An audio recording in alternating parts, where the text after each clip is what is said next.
சற்று நேரம் தியானிக்கும்படியாக எடுத்துக்கொண்ட வேத வசனம் யாக்கோபுக்கு எழுதின புஸ்தகம் 4ஆம் அதிகாரம் 8ஆம் வசனத்தையும் 9ஆம் வசனத்தையும் வாசிக்க கேட்போம். தேவனிடத்தில் சேருங்கள், அப்பொழுது அவர் உங்களிடத்தில் சேருவார். பாவிகளே, உங்கள் கைகளை சுத்திகரியுங்கள். இருமனம் உள்ளவர்களே, உங்கள் இருதயங்களை பரிசுத்தமாக்குங்கள். நீங்கள் துயரப்பட்டு துக்கித்து அழுங்கள். உங்கள் நகைப்பு துக்கிப்பாகவும் உங்கள் சந்தோஷம் சஞ்சலமாகவும் மாறக்கடவது. ஜெபிப்போம். அன்பும் மகா கிருபையும் இரக்கமும் நிறைந்த பரலோக பிதாவே, உம்மை நன்றியுள்ள இருதயத்தோடு ஸ்தோத்தரிக்கிறேன்.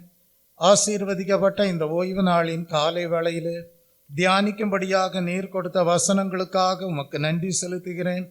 இந்த வசனங்கள் மூலமாக நீர் வெளிப்படுத்துகிற சத்தியங்கள் உம்மை பின்பற்றுகிற தேவ ஜனங்களுக்கு ஆசீர்வாதமாக காணப்பட தேவன் தாமே அனுக்கிரகம் செய்தருளும்.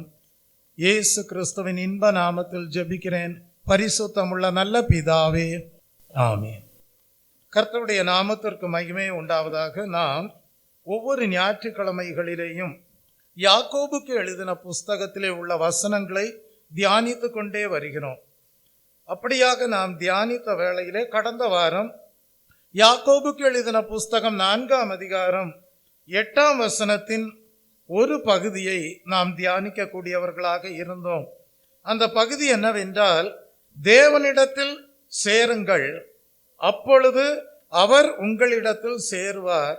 பாவிகளே, உங்கள் கைகளை சுத்திகரியுங்கள் என்கிற வேத பகுதியை தியானிக்கக்கூடியவர்களாக இருந்தோம்.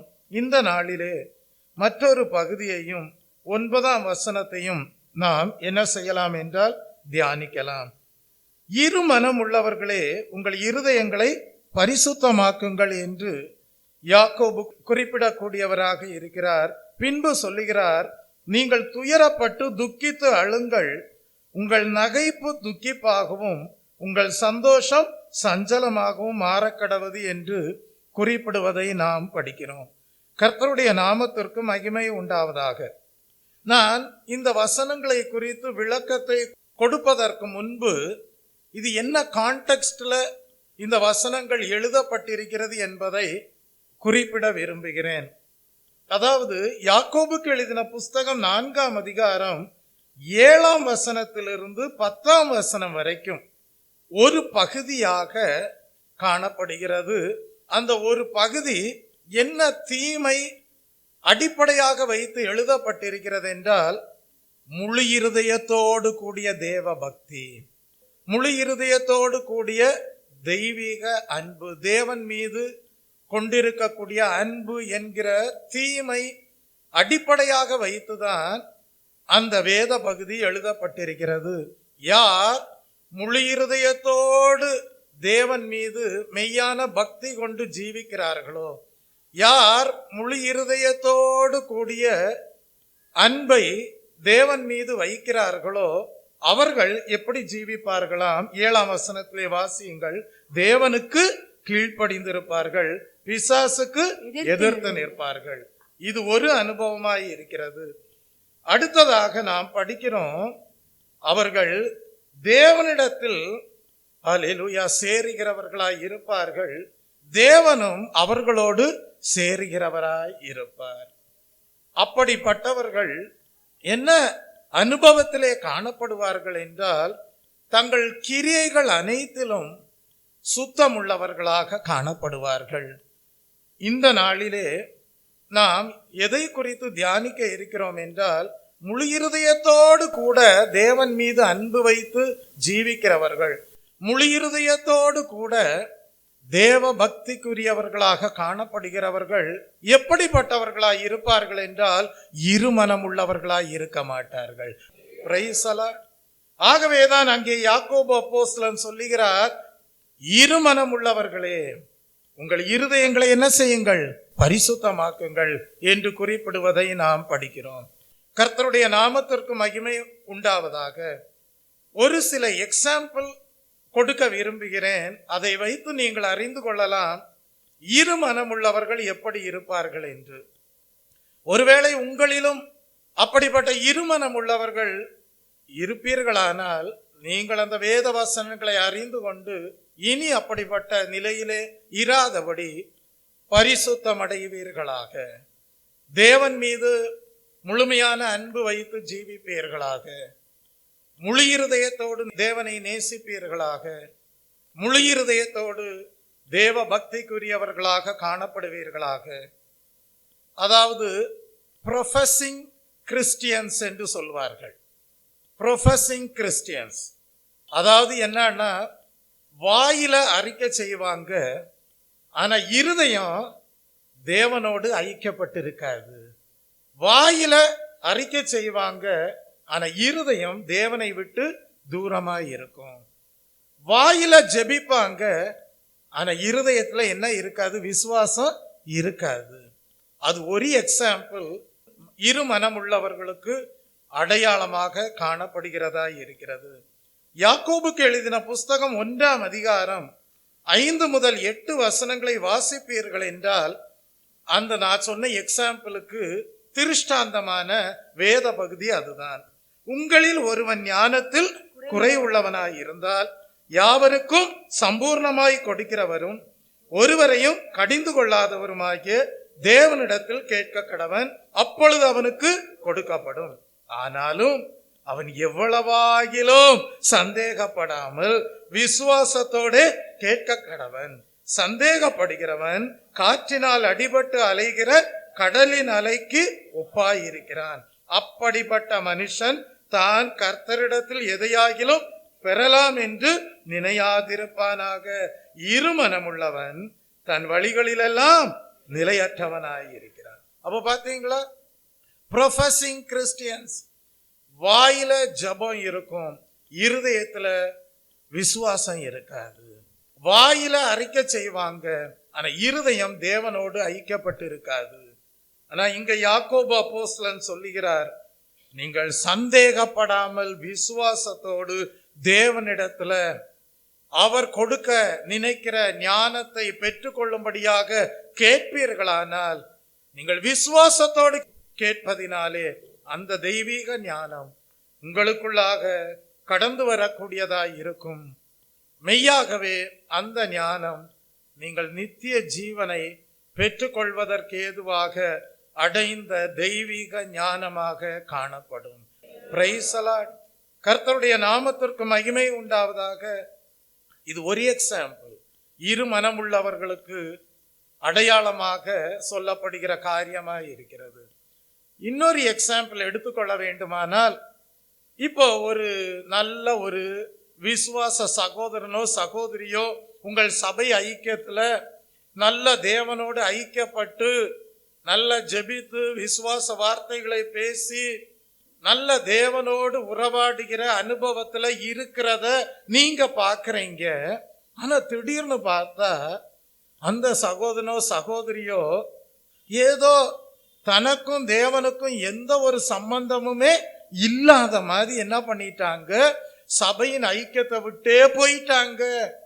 அப்ப ஏன் அவங்க சபையின் ஐக்கியத்தை விட்டு போயிட்டாங்க அப்படின்றத நீங்க பார்க்கும்போது, ஏதோ ஒரு பாவத்திற்குரிய காரியமோ சாபத்திற்குரிய காரியமோ அல்லது பொருளாசைக்குரிய காரியமோ அவர்களை என்ன செய்து விட்டது, தேவனுடைய சபையின் ஐக்கியத்தை விட்டு தூரப்படுத்தக்கூடியதாக இருந்து விட்டது. அப்ப உங்கள சிலர் என்ன பண்றீங்க அப்படின்னா, ஐயோ நல்ல விசுவாசியாச்சு, நல்ல ஜெபித்தவர்களாச்சு, நல்ல விசுவாச வார்த்தைகளை பேசி மற்றவர்களுடைய ஆவிக்குரிய வாழ்க்கையை கட்டி எழுப்பினவர்களாச்சு, இப்படி பின்மாற்றம் அடைஞ்சிட்டாங்களே அப்படின்னு சொல்லி உங்கள சிலர் என்ன பண்றீங்க, அந்த சகோதரனையோ சகோதரிக்கோ நல்ல அறிவுரை கொடுத்து மறுபடியுமாக அவங்கள நீங்க தேவ சமூகத்துல கொண்டு வந்து தேவனோடு ஐக்கியப்படுத்தி விடுவீர்களானால் நீங்கள் என்ன செய்து விடுகிறீர்கள், வழி தப்பி போன ஒருவரை மறுபடியுமாக தேவ சமூகத்திலே கொண்டு வந்து அவர்களுடைய திரளான பாவங்களை மூடிவிடக்கூடியவர்களாய் இருப்பீர்கள். அப்ப தேவ சமூகத்துல நல்ல தேவனோடு ஐக்கியப்பட்டிருந்த ஒரு ஆத்துமா ஏதோ ஒரு சிற்றின்ப காரியங்களுக்காகவோ தங்களுடைய சொந்த விருப்பங்களை நிறைவேற்றி கொள்வதற்காகவோ தேவனோடு உள்ள ஐக்கியத்தை விட்டு போவது எதை காட்டுகிறது என்றால் இருமனதை காட்டுகிறது. அப்ப இருமனம் உள்ளவன் எப்படி வாழ முடியாது என்றால் முழு இருதயத்தோடு தேவனை நேசித்து வாழ முடியாது. இருமனம் உள்ளவர்கள் முழு இருதயத்தோடு தேவ பக்திக்குரியவர்களாக ஜீவிக்க முடியாது. ஆகவேதான் யாக்கோபு அப்போஸ்தலன் எழுதுகிறார், இருமனம் உள்ளவர்களே உங்கள் இருதயங்களை என்ன செய்யுங்க, பரிசுத்தமாக்குங்க. வாசித்து பாருங்கள், யாக்கோபு 5ஆம் அதிகாரம் 19 20 வசனங்களை வாசித்து பாருங்கள். சகோதரரே, உங்களில் ஒருவன் சத்தியத்தை விட்டு விலகி மோசம் போகும்போது மற்றொருவன் அவனை திருப்பினான். தப்பி போன மார்க்கத்தினின்று பாவியை திருப்புகிறவன் ஒரு ஆத்துமாவை என்ன மரணம், நித்திய மரணத்தினின்று ரட்சித்து திரளான பாவங்களை மூடுவான் என்று அறிய கடவன். இந்த உலகத்துல வருகிற மாம்சிக பிரகாரமான மரணத்தை பற்றி மட்டும் இல்லை எழுதப்பட்டிருக்கிறது, நித்திய மரணத்திலிருந்தும் அந்த ஆத்துமாவை ரட்சிக்க கூடியவர்களாய் இருப்பார்கள். அப்ப நீங்க என்ன செய்யணும்னா, சபையில இருக்கிறவங்க பார்க்கணும், நம்மோடு நல்லா ஓடிக்கிட்டு இருந்த ஒரு நல்ல ஆத்துமா திடீர்னு ஏதோ ஒரு காரியங்கள் மேல தவறான ஆசை வச்சு தேவனோடு உள்ள ஐக்கியத்தை முக்கியப்படுத்தாமல் வழி தவறி போதே அப்படின்னு பார்க்கும்போது நீங்க ஆத்தும பாரத்தோடு செயல்பட வேண்டும். அது எக்கேடு கெட்டு போனா என்ன அப்படின்ற நிலையில இருந்தீங்கன்னா நீங்க ஒரு ஆத்துமா கெட்டு போவதை குறித்து கவலையற்றவர்களாய் இருப்பீர்கள். ஒருவேளை நியாய தீர்ப்பின் நாளில கர்த்தர் உங்களிடத்துலதான் கேள்வி கேட்கக்கூடியவராக இருப்பார். அதனால முடிந்த அளவிற்கு நீங்கள் பிரயாசப்பட வேண்டும், மறுபடியும் அந்த ஆத்துமாவை தேவனோடு ஐக்கியப்படுத்தும்படியாக. Praise the Lord. அது நிமித்தமாக வேதம் சொல்லுகிறது, சத்தியத்தை விட்டு விலகி மோசம் போகிற அந்த ஆத்துமாவை மறுபடியும் தேவ சமூகத்திலே கொண்டு வந்து தேவனோடு ஐக்கியப்படுத்துகிற பணியை நீங்கள் செய்யும் போது உங்க மூலமா ஒரு ஆத்துமா பரலோக ராஜ்யத்திற்கு என்று பெயர் எழுதப்படக்கூடியதாகவே இருக்கும். அந்த ஆத்துமாவினுடைய திரளான பாவங்கள் மூடப்படக்கூடியதாக இருக்கும். கர்த்தருடைய நாமத்திற்கு மகிமை உண்டாவதாக. இப்ப நம்ம யாக்கோபு 4ஆம் அதிகாரம் 8ஆம் வசனத்திற்கு வருவோம். யாக்கோபு எழுதுகிறார், தேவனிடத்தில் சேருங்கள், அப்பொழுது அவர் உங்களிடத்தில் சேருவார். பாவிகளே, உங்கள் கைகளை சுத்திகரியுங்கள், இருமனம் உள்ளவர்களே உங்கள் இருதயங்களை பரிசுத்தமாக்குங்கள். அப்ப நான் சொன்ன எக்ஸாம்பிள் படி சபையில இருக்கிற ஆத்துமாக்களுக்கு என்ன இருக்கக்கூடாது, முழுமையாக தேவனை நேசிக்க முடியாதபடி இருமனம் இருக்கக்கூடாது. முழு இருதயத்தோடு கூடிய தேவ பக்தி உங்கள் வாழ்க்கையில இராதபடி போகும்படியாக என்ன இருக்கக்கூடாது, இருமனம் இருக்கக்கூடாது. இப்ப வருவோம் 9ஆம் வசனத்திற்கு. யாக்கோபு 4ஆம் அதிகாரம் 9ஆம் வசனத்திற்கு. நீங்கள் துயரப்பட்டு துக்கித்து அழுங்கள், உங்கள் நகைப்பு துக்கிப்பாகவும் உங்கள் சந்தோஷம் சஞ்சலமாகவும் மாறக்கடவது என்று எழுதியிருப்பதை நாம் படிக்கிறோம்.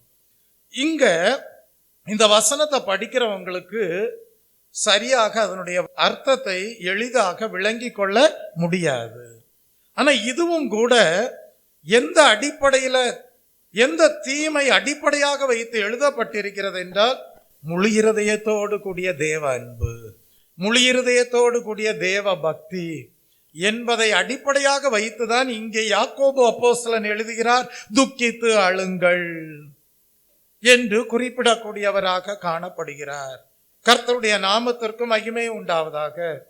இந்த வசனத்துல பார்த்தீங்கன்னா முக்கியமா நகைப்பை பற்றி சொல்லப்பட்டிருக்கிறது. எதை பற்றி? நகைப்பை பற்றி சொல்லப்பட்டிருக்கிறது. இன்னொன்னு துக்கிப்பை பற்றி சொல்லப்பட்டிருக்கிறது. சரி, நான் உங்கள்கிட்ட ஒரு கேள்வி கேட்கிறேன், நகைப்பது நல்லதா என்று ஒரு கேள்வி கேட்கிறேன். நான் பிப்ளிக்கலா தான் போறேன், ஹல்லேலூயா, பைபிள் படிதான் போறேன். Praise the Lord.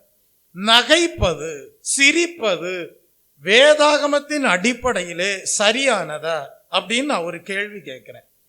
ஏன் இங்க கர்த்தர் சொல்லுகிறார் உங்கள் நகைப்பு துக்கிப்பாக மாறட்டும்னு ஏன் சொல்றாரு? இதற்கு நான் ஒரு சில வசனங்களை சுட்டி காட்ட விரும்புகிறேன்.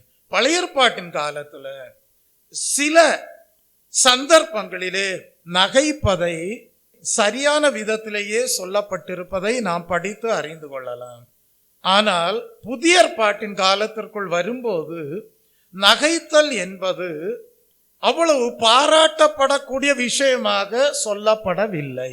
ஏன் அப்படின்னா, உண்மையான கிறிஸ்தவர்களுக்கு என்றைக்குமே ஒரு எதிர்ப்பு பிசாசினால் உண்டாயிருக்கும். இயேசு கிறிஸ்துவுக்கும் எதிர்ப்பு இருந்ததா இல்லையா? இருந்தது. அவருடைய ஊழிய காலம் முழுவதும் இந்த பூமியிலே இருந்த நாட்களிலே ஒரு பக்கம் ஆதரவு இருந்தாலும் இன்னொரு பக்கம் என்ன இருந்தது? எதிர்ப்பு இருந்தது. அதனால இந்த புதிய ஏற்பாட்டின் காலத்திற்குள் வரும்போது நகைத்தல் என்பது பாராட்டப்படக்கூடிய விஷயமாக சொல்லப்படவில்லை. சரி, இப்ப நகைத்தல் நல்லது என்பது போல சொல்லப்பட்டிருக்கிற வசனங்களை நான் முதலாவது பழைய ஏற்பாட்டின் புஸ்தகத்திலிருந்து சுட்டிக்காட்ட விரும்புகிறேன். வாசித்து பாருங்கள். எதன் அடிப்படையிலே அது சரியானது என்று சொல்லப்பட்டிருப்பதை நீங்கள் அறிந்து கொள்ளலாம். சங்கீதம் 2ஆம் சங்கீதத்திற்கு வரும்போது, சங்கீதம் 2ஆம் சங்கீதத்திற்கு வரும்போது அங்கே கர்த்தருக்கு விரோதமாக செயல்படுகிற கூட்டத்தாரை குறித்து எழுதப்பட்டிருப்பதை நாம் படிக்கிறோம். அந்த இடத்திலே நகைத்தல் விரும்பப்படத்தக்க விஷயமாக எழுதப்பட்டிருக்கிறது. ஜாதிகள் கொந்தளித்து, ஜனங்கள் விருதா காரியத்தை சிந்திப்பானேன், கர்த்தருக்கு விரோதமாகவும் அவர் அபிஷேகம் பண்ணினவருக்கு விரோதமாகவும் பூமியின் ராஜாக்கள் எழும்பி நின்று அதிகாரிகள் ஏகமாய் ஆலோசனை பண்ணி அவர்கள் கட்டுகளை அறுத்து அவர்கள் கயிறுகளை நம்மை விட்டு எரிந்து போடுவோம் என்றார்கள். பரலோகத்தில் வீற்றிருக்கிறவர் நகைப்பார், ஆண்டவர் அவர்களை இகழுவார் என்று சொல்லி இருப்பதை நாம் படிக்கிறோம். 11ஆம் வசனத்திலே படிக்கிறோம், பயத்துடனே கர்த்தரை சேவியுங்கள், நடுக்கத்துடனே களி கூறுங்கள். இந்த இடத்துல இந்த வசனங்களில நகைத்தல், கர்த்தரே நகைக்கிறார் என்று சொல்லப்பட்டிருக்கிறது. ஏன்? அவருக்கு விரோதமாக யாருமே எழும்ப முடியாது. வானத்தையும் பூமியையும் சர்வ சிருஷ்டிகளையும் சிருஷ்டித்த சர்வ வல்லமையுள்ள தேவனுக்கு விரோதமாக யார் எழும்பினாலும் அவர்கள் தேவனுடைய கோபத்திற்கு உள்ளாவார்கள். தேவன் நினைத்தால் அவர்கள் அழிந்து போவார்கள். அதனால கர்த்தர் அவருக்கு விரோதமாக எழும்புகிறவர்களை பார்த்து நகைக்கிறாராம். நீ உண்டாக்கப்பட்ட வஸ்து, தாம் எப்படிப்பட்டவர்? உண்டாக்கினவர். உண்டாக்கினவருக்கு விரோதமாக உண்டாக்கப்பட்ட வஸ்து என்ன செய்ய முடியாது? விருதா காரியத்தை சிந்திக்க முடியாது. ஆகவே கர்த்தர் என்ன செய்கிறார்? உண்டாக்கப்பட்ட வஸ்துவை பார்த்து உண்டாக்கினவர் என்ன செய்கிறார்? நகைக்கிறார். அது விரும்பப்படத்தக்க விதமாக வேதாகமத்திலே நகைத்தலை குறித்து எழுதப்பட்டிருக்கிறது. இன்னொரு காரியத்தை குறித்து நாம் படிக்கிறோம். அது என்னன்னா, தேவன் தம்முடைய ஜனங்களுடைய சிறையிருப்பை மாற்றும் போது தேவனுடைய ஜனங்கள் நகைக்கிறார்கள். எங்க படிக்கிறோம்? சங்கீதம் 126ஆம் சங்கீதம் 1, 2 வசனங்களிலே படிக்கிறோம். சங்கீதம் 126ஆம் சங்கீதம் 1, 2 வசனங்கள். சீயோனின் சிறையிருப்பை கர்த்தர் திருப்பும் போது சொப்பனம் காண்கிறவர்கள் போல் இருந்தோம். அப்பொழுது நம்முடைய வாய் நகைப்பினாலும் நம்முடைய நாவு ஆனந்த சத்தத்தினாலும் நிறைந்திருந்தது. அப்பொழுது கர்த்தர் இவர்களுக்கு பெரிய காரியங்களை செய்தார் என்று புறஜாதிகளுக்குள்ளே சொல்லி கொண்டார்கள்.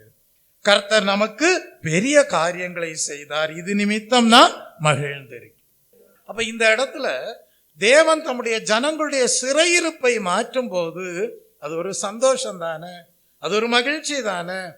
அந்த மகிழ்ச்சி நிமித்தமாக வருகிற நகைத்தல் அது விரும்பப்படத்தக்கதாக வேதாகமத்திலே எழுதப்பட்டிருக்கிறது. கர்த்தருடைய நாமத்திற்கு மகிமை உண்டாவதாக. ஆனா சிலர் நகைப்பது எப்படி இருக்கும்னா, முட்டாள்களுடைய நகைப்பை போல இருக்கும். ஒரு அர்த்தம் இல்லாத நகைப்பாக காணப்படும். அப்படிப்பட்ட நகைத்தலை தேவன் விரும்புவதில்லை. ஏன் அப்படின்னா, அவங்க சிரிக்கிறதுல ஒரு அர்த்தமும் இருக்காது. அது பலனுள்ள காரியத்தை விளைவிக்க கூடியதாகவும் இருக்காது.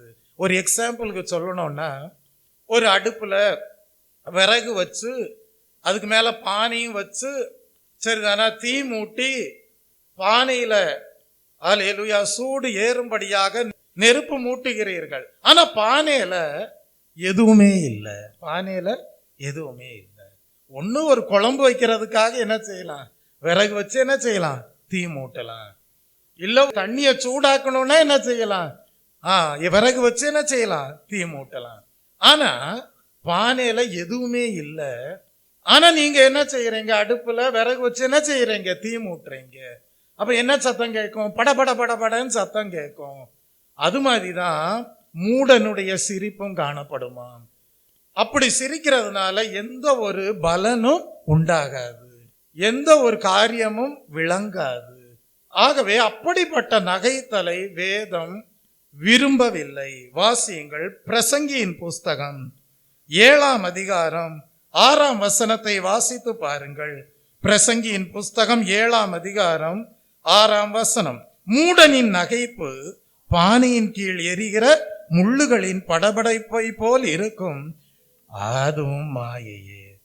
அப்ப சில சமயங்களிலே முட்டாளுடைய சிரிப்பு இருக்கே, அது ஒன்றையும் உண்டாக்காது, ஒன்றையும் ஜெனரேட் பண்ணாது, வெறும் சத்தமாக தான் இருக்கும். அப்படிப்பட்ட நகைத்தலை வேதம் பாராட்டவில்லை. Praise the Lord. இதெல்லாம் பழைய ஏற்பாட்டின் கால புஸ்தகத்திலே நகைத்தலை குறித்து எழுதப்பட்டிருக்கிற ஒரு சில வேத பகுதியாய் இருக்கிறது. இப்ப நம்ம புதிய ஏற்பாட்டின் காலத்துக்கு வருவோம். நம்ம எதற்கு ரொம்ப முக்கியத்துவம் கொடுக்க வேண்டும் என்றால், பழைய ஏற்பாட்டை நிழலாக வைத்து புதிய ஏற்பாட்டில் தேவன் நமக்கு என்ன ஆலோசனை கொடுக்கிறார் என்பதற்கே முக்கியத்துவம் கொடுக்க வேண்டும். அதை தான் நம்முடைய வாழ்க்கையிலே அனுபவமாக்கி கொள்ள வேண்டும். பழைய ஏற்பாட்டில் பாஸ்டர் அந்த வசனம் சொல்லி இருக்குன்னு சொல்லி நம்ம அதன்படியே போய்விடக்கூடாது. அதை ஆவிக்குரிய பிரகாரமாக புதிய ஏற்பாட்டில் எப்படிப்பட்ட அனுபவமாக நம்முடைய வாழ்க்கையிலே நிறைவேறும்படியாக அப்போஸ்தலருடைய உபதேசம் காணப்படுகிறது என்பதை அறிந்து நாம் அந்த அனுபவத்தில் முன்னேறணும். Praise the Lord. நீங்க புதிய ஏற்பாட்டின் காலத்துல வரும்போது நகைத்தல் எதன் அடிப்படையிலே எழுதப்பட்டிருக்கிறது என்றால், பெருமைக்கு அடையாளமாக சொல்லப்பட்டிருக்கிறது. எதற்கு? பெருமைக்கு அடையாளமாக சொல்லப்பட்டிருக்கிறது. அது எப்படி பாஸ்டர் நீங்க சொல்லலாம் அப்படின்னு நீங்க கேட்கலாம். Praise the Lord. நீங்க சில பணக்காரங்களை போய் கேட்டு பாருங்க, அவங்களுடைய வாழ்க்கையின் குறிக்கோள் எதன் அடிப்படையிலே காணப்படும் என்றால், அவர்களுடைய வாழ்க்கையின் குறிக்கோள் நோக்கம் எதை மையமாக வைத்து செயல்பட்டு கொண்டிருக்கும் என்றால், பணத்தை சம்பாதிக்க வேண்டும் என்பதை மாத்திரம் மையமாக வைத்து அடிப்படையாக வைத்து வாழக்கூடியவர்களாய் இருப்பார்கள். இப்ப நான் கேட்கிறேன், நான் உங்கள்கிட்ட ஒரு கேள்வி கேட்கிறேன். இந்த நம்ம வாழ்ற உலகத்துல யாராவது பணம் முக்கியம்தான், பணம் வேண்டும், வாழ்றதுக்கு வேணும், அதெல்லாம் தேவன் ஐஸ்வர்யத்தை தருகிறார், அது ஒரு பக்கம் இருக்கட்டும். ஆனா நான் இப்ப சொல்றத நல்லா விளங்கிக்கோங்க. நீங்க இந்த உலகத்துல வாழ்ந்து வருகிறீர்கள்.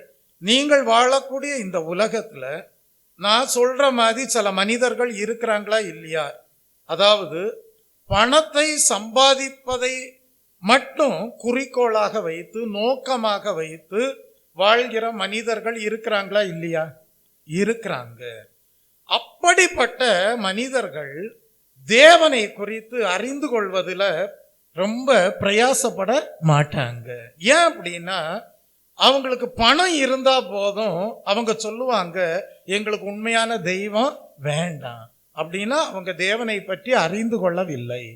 அப்ப அவங்களுடைய வாழ்க்கை எதை பிரதிபலிக்க கூடியதா இருக்கும் என்றால், உண்மையான தேவன் எங்களுக்கு வேண்டாம் என்பதை பிரதிபலிக்க கூடியதா இருக்கும். காரணம், அவர்களுடைய நோக்கம், அவர்களுடைய வாழ்க்கையின் விருப்பம் எல்லாமே பணத்தை சம்பாதிப்பதை மாத்திரம் மையமாக வைத்து ஜீவிக்கக்கூடிய காரியமாய் இருக்கும். அப்ப அப்படிப்பட்டவங்களுடைய வாழ்க்கை எதை பிரதிபலிக்க கூடியதா இருக்கும்னா, உண்மையான பரலோக தேவன் தேவையில்லை என்பதை பிரதிபலிக்க கூடியதா இருக்கும். அப்ப அவங்க வாழ்க்கை எதன் அடிப்படையிலே பெருமையை வெளிப்படுத்தக்கூடியதா இருக்கிறது என்றால், பணத்தை மையமாக வைத்து பெருமையுடையவர்களாக ஜீவிப்பார்கள். அவர்களுடைய வாழ்க்கையிலே இருக்கக்கூடிய நகைத்தல் இருக்கிறதே, அந்த நகைத்தல் அவர்களை பரலோக ராஜ்யத்திற்கு கொண்டு சேர்க்காது. அந்த நகைத்தல் அவர்களை நித்திய ஜீவனை பெற்றுக்கொள்ள வைக்காது. ஆகவேதான் வேதாகமத்திலே ஒரு ஐஸ்வர்யவானை பற்றியும் படிக்கிறோம், லாசருவை பற்றியும் படிக்கிறோம். அந்த ஐஸ்வர்யவானுடைய வாழ்க்கை முறை நோக்கம் அனைத்துமே எதற்காக காணப்பட்டதென்றால் பணத்தை சம்பாதிப்பது என்பதாக மாத்திரம் காணப்பட்டது.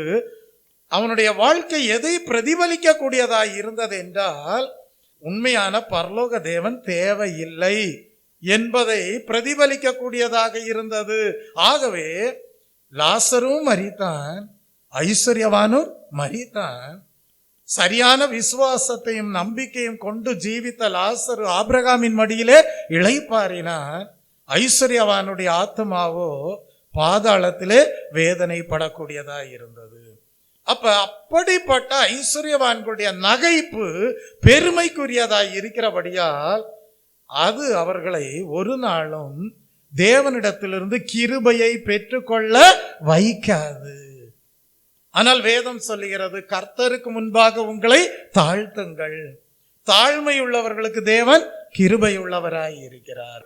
அவர் கொடுக்கிற ஞானத்தை விசுவாசத்தோடு கேட்டு பெற்றுக்கொள்ளும் போது அது நித்திய ஜீவனை பெற்றுக்கொள்வதற்கு ஏதுவாய் இருக்கும். தேவனுடைய ராஜ்யத்தையும் நீதியும் தேடும் போது உங்களுடைய தேவைகளை எல்லாம் தேவன் உங்களுக்கு கூட கொடுக்கக்கூடியவராய் இருப்பார். Praise the Lord. ஆகவேதான் வேதம் சொல்லுகிறது, ஞானம் தன்னை உடையவர்களுக்கு ஜீவனை தரும், அதுவே அறிவின் மேன்மை. Praise the Lord. கர்த்தருடைய நாமத்திற்கு மகிமை உண்டாவதாக. அப்ப நம்ம இப்ப அந்த வசனத்திற்கு வருவோமே. யாக்கோபு 4ஆம் அதிகாரம் 9ஆம் வசனம், நீங்கள் துயரப்பட்டு துக்கித்து அழுங்கள், உங்கள் நகைப்பு துக்கிப்பாகவும் உங்கள் சந்தோஷம் சஞ்சலமாகவும் மாறக்கடவது. இப்ப நான் சொன்ன ஒரு எக்ஸாம்பிளை வச்சு நீங்க என்ன செய்யணும்னா இந்த வசனத்தை விளங்கிக்கணும். எது? பணம் சம்பாதிப்பதை மட்டும் குறிக்கோளாக வைத்து, பணம் சம்பாதிப்பதை மட்டும் நோக்கமாக வைத்து, அதை சம்பாதித்து எத்தனையோ விதங்கள்ல சம்பாதித்து அதுல பெருமை அடைந்து தேவனுடைய கிருபையை இழந்து சரியான விசுவாச வாழ்க்கை வாழாம நகைத்து கொண்டிருக்கிறவர்கள் இருக்கிறார்களே, அவர்களை பார்த்துதான் கர்த்தர் சொல்லுகிறார், நீங்க என்ன செஞ்சிருங்க, அப்படி சிரிச்சுக்கிட்டு இருக்காதீங்க, அப்படி நகைத்து கொண்டிருக்காதீங்க, அப்படிப்பட்ட பெருமை உங்களுக்கு வேண்டாம். துயரப்பட்டு துக்கித்து அழுங்கள். உங்கள் நகைப்பு என்னவாக மாறட்டும், துக்கிப்பாக மாறட்டும். உங்க தவறான சந்தோஷம் சஞ்சலமாக மாறட்டும். ஏங்க மாறட்டும் மாறட்டும்ன்றாரு? மனம் திரும்பட்டும். Praise the Lord. என்னது? மனம் திரும்பட்டும். கர்த்தாவே, பணம் மட்டும் எங்களை எங்க கொண்டு போய் சேர்க்காது, பரலோகத்துக்கு கொண்டு போய் சேர்க்காது. பணம் மட்டும் எங்களுக்கு நித்திய ஜீவனை கண்டடைய செய்யாது.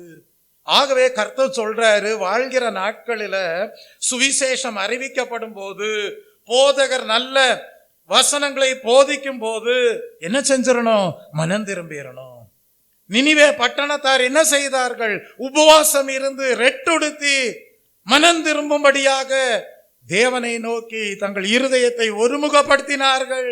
வரை இருந்த தண்டனையில் இருந்து தேவன் அந்த ஜனங்களை ரட்சித்தார். அப்ப இந்த துக்கித்து அழுதல் என்பது எதையும் கூட காட்டுகிறது என்றால், உபவாசம் பண்ணி அழுது ஜெபம் பண்ணி மனம் திரும்புவதை காட்டுகிறது. கர்த்தருடைய நாமத்திற்கு மகிமை உண்டாவதாக. இந்த நாளிலே தேவ சமூகத்திலே காணப்படுகிற தெய்வ பிள்ளையே, நீங்கள் ஆசீர்வதிக்கப்பட்டவர்கள். காரணம், நீங்கள் தவறான நம்பிக்கையோடு வாழ்கிற ஜனங்கள் அல்ல, தவறான பெருமையோடு தவறான நகைப்போடு வாழ்கிற ஜனங்கள் அல்ல. நீங்கள் சரியான விசுவாசத்தோடு சரியான நம்பிக்கையோடு முழு இருதயத்தோடு தேவன் மீது அன்பு வைத்து ஜீவிக்கிற அந்த குறிக்கோளை வைத்து முழு இருதயத்தோடு கூடிய தேவ பக்தியை உங்கள் வாழ்க்கையிலே உண்டாயிருப்பதற்கு ஏதுவாக குறிக்கோளாக வைத்து தேவனோடு ஐக்கியம் வைத்து, கர்த்தருடைய ஆசீர்வாதமே ஐஸ்வர்யத்தை தரும், அதனுடைய தேவன் வேதனையை கூட்டார் என்கிற வாக்கியம் நிறைவேறுவதற்கு ஏதுவாக வாழ்கிற ஜனங்கள். கர்த்தருடைய நாமத்திற்கு மகிமை உண்டாவதாக. அப்ப நான் உங்களுக்கு இந்த நாளில் ஒரு முக்கியமான சத்தியத்தை அறிந்து கொள்ள வைத்து அனுப்ப தேவ ஆவியானவர் விரும்புகிறார். அது என்னவென்றால், உங்கள் வாழ்க்கையிலே இப்ப வாழ்ற நாட்களிலேயே எப்படிப்பட்ட பசிதாகம் இருக்கணும், எப்படிப்பட்ட துக்கம் இருக்கணும், எப்படிப்பட்ட ஜீவியம் இருக்க வேண்டும். அப்படி இருந்தா உங்க துக்கம் சரியான துக்கமா இருக்கும், மனம் திரும்புவதற்கு ஏதுவான துக்கமா இருக்கும், ஆவிக்குரிய வாழ்க்கையில வளர்ச்சி அடைவதற்கு ஏதுவான துக்கமா இருக்கும். அது பின்னாட்களில சந்தோஷமாக மாறும். அதனாலதான் பக்தன் பாடுகிறான், உங்கள் துக்கம் சந்தோஷமாய் மாறும், உங்கள் கவலைகள் எல்லாம் மறைந்துவிடும். கலங்காதே மகனே, கலங்காதே மகனே, கலங்காதே மகனே, கலங்காதே மகனே. நாம் இயேசு கைவிட மாட்டார், நாம் இயேசு கைவிட மாட்டார். அப்ப இப்ப வாழ்ற நாட்களில சரியான துக்கமும் சரியான மனத்தாழ்மையும் சரியான ஜபமும் சரியான விசுவாசமும் உடையவர்களாக ஜீவிக்கும் போது அது பின்னாட்களிலே சரியான தேவன் கொடுக்கிற சந்தோஷத்தை பெற்றுக்கொள்வதற்கு ஏதுவாக அமையும். இன்றைக்கு தவறான நகைப்போடும் தவறான நம்பிக்கையோடும் தவறான குறிக்கோளோடும் யார் ஜீவிக்கிறார்களோ அவர்கள் தாழ்மை இல்லாதவர்களாக, தேவனுடைய கிருபையை போக்கடிக்கிறவர்களாக, தவறான நம்பிக்கை உடையவர்களாக, முடிவிலே தேவனுடைய கோபத்திற்குள்ளானவர்களாக, நித்திய ஜீவனுக்கு பங்கில்லாதவர்களாக, நித்திய மரணத்தை கண்டடைந்தவர்களாய் இருப்பார்கள். யார் வேண்டும் நாதா நீரல்லவோ, எது வேண்டும் நாதா உமன்பல்லவோ, பாழாகும் லோகம் வேண்டாமையா, வீணான ஆசை வெறுத்தேனையா, பாழாகும் லோகம் வேண்டாமையா, வீணான ஆசை வெறுத்தேனையா. அப்ப இந்த உலகத்துல வாழ்கிற நாட்களிலே சரியான பசி இருக்கணும், சரியான விதத்துல சிலரால நீங்கள் பகைக்கப்பட்டவர்களாய் இருக்கணும், சரியான விதத்துல தரித்திரம் இருக்கணும், சரியான விதத்துல நீங்கள் நிந்திக்கப்பட்டவர்களா இருக்கணும், சரியான விதத்துல நீங்கள் புறக்கணிக்கப்பட்டவர்களா இருக்கணும். இப்படி எங்கேயாவது பிரசங்கம் கேட்டிருக்கீங்களா? இதெல்லாம் பைபிள் சொல்லுதுங்க.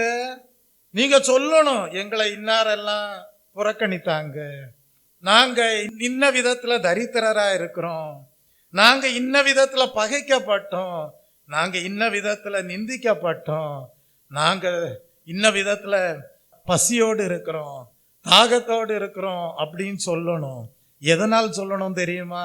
கிறிஸ்துவின் நாமத்து நிமித்தம்.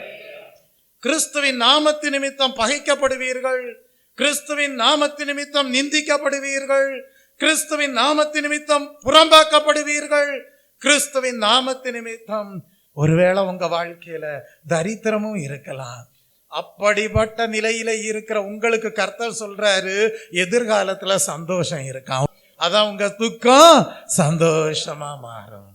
அப்ப நான் இன்னைக்கு உங்களுக்கு போதிக்க போகிற முக்கியமான சத்தியம் என்ன அப்படின்னா, உண்மையான மகிழ்ச்சிக்குரிய வாழ்க்கை எப்படிப்பட்டது என்பதை குறித்துதான் இந்த நாளிலே தேவ ஆவியானவர் உங்களுக்கு வெளிப்படுத்த இருக்கிற சத்தியமாய் இருக்கிறது. Praise the Lord. கர்த்தருடைய நாமத்திற்கு மகிமை உண்டாவதாக. கர்த்தர் எல்லா பணக்காரங்களையும் வெறுக்கவில்லை. கர்த்தர் நீங்க பணக்காரங்களா இருக்க கூடாதுன்னு சொல்லவில்லை. கர்த்தர் எல்லா ஐஸ்வர்யவான்களையும் கடிந்து கொள்ளவில்லை. பிரசங்கத்தை நல்லா புரிஞ்சுக்கணும். ஆனா ரட்சிப்பு இல்லாம நீ என்னத்தை தான் இந்த உலகத்துல சம்பாதித்தாலும் அது உன்னை நித்திய ஜீவனை பெற்றுக்கொள்ள வைக்காது. அது உன்னை பரலோக ராஜ்யத்திற்கு கொண்டு போய் சேர்க்காது. கர்த்தருடைய நாமத்திற்கு மகிமை உண்டாவதாக. எங்களுக்கு உண்மையான கடவுள் வேண்டான்னு சொல்லக்கூடிய நிலை உண்டாகாது. சரி, இப்ப உண்மையான ஆசீர்வதிக்கப்பட்ட ஜீவியம் என்பது என்ன என்பதை குறித்து 15 நிமிஷம் தான் இருக்கு, அதுக்குள்ள நான் சொல்லி முடிக்க போறேன். சரி, இப்ப பழைய ஏற்பாட்டின் காலத்துக்கு வருவோம்.